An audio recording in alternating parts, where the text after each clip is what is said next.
Hello, this is Manlius, and this is Aeneid, Book 1, lines 135 to 147.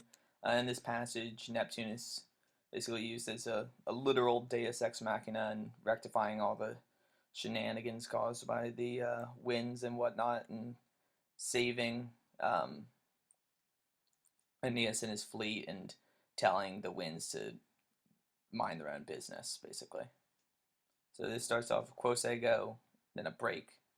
This whole thing would be called an aposiopesis, which what that means is it starts off with a certain sentence, but then breaks off and to go off to another thought. But then that syntax and the original first syntax is never um, revisited. So that makes it a bit hard to translate it literally because we don't have the rest of the syntax that would be relating. But ego is obviously the subject, so it's I and then quos, like the accusative plural who, so like most likely talking to the wind. So like I ought to, I will do something to you, or I ought to do something to you. So the easiest English translation I think would be like something like I oughta, but then breaking off, said, but uh, it is priced out. It is better. Componere to calm the fluctus motus, so the waves having been set in motion. So the waves that are already, it'd be better to, he'll have to wait to actually punish them and first clean up their mess that they've already started. So then post afterwards, Luatus, you will atone, mihi to me, for your crimes, kumisa, um, with a poena, with a punishment uh, not similar. So with an unusual punishment. So obviously a very harsh punishment. So then this bit lines up with two imperatives, so maturate and digite. So it says maturate fugam, so hurry your flight, so like leave. End, so regique, and say dicite, hike these things to Westro regique, so to y'all's king.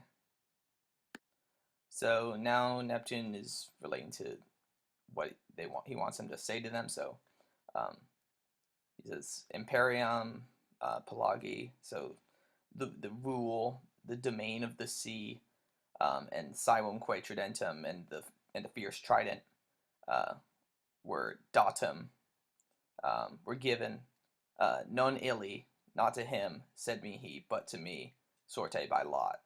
So he's basically just telling off uh, the winds that this is his domain and that they are infringing on that.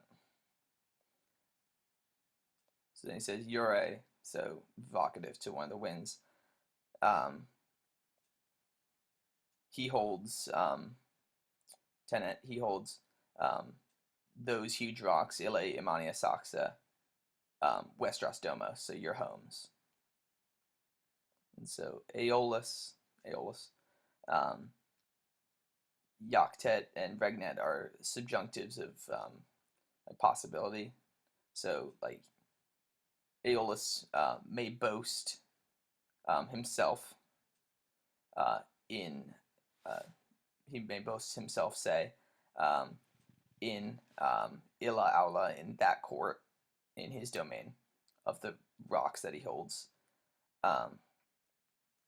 Et Regnet, he may rule that Clauso Ventorum Carcere, that enclosed prison of the winds.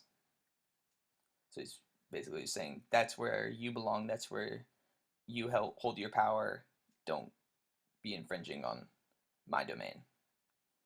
And he goes, sic ait, so thus he spoke, et dicto citius, and quicker than his speech, so very quickly, as he had just said that.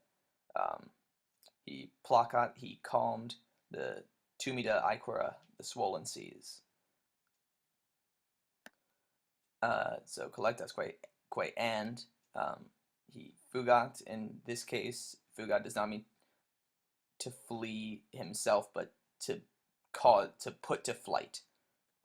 So he put to flight the collectas nubes, so the gathered clouds. Que again, so solem que, and reducit and led back the sun. So just like that, like a snap of his fingers, Neptune is sort of just fixed everything.